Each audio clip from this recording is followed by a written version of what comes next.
Il codice dell'amministrazione digitale, rivisto a inizio 2011 dal decreto legislativo 235/2010, mette le amministrazioni e i cittadini in grado di utilizzare tutti gli strumenti digitali come la posta elettronica, la firma digitale e il documento informatico negli scambi fra cittadini, imprese e pubbliche amministrazioni.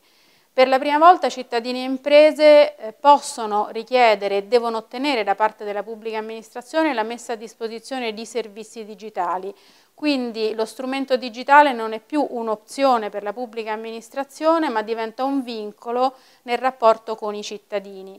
La versione del codice rivista a inizio 2011 per la prima volta lega gli obiettivi, il raggiungimento degli obiettivi di digitalizzazione nelle amministrazioni al processo di valutazione e di premialità del personale delle pubbliche amministrazioni.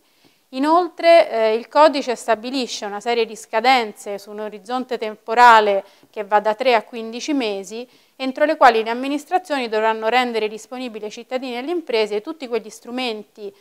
digitali per favorire un graduale passaggio verso un pieno raggiungimento dell'amministrazione digitale.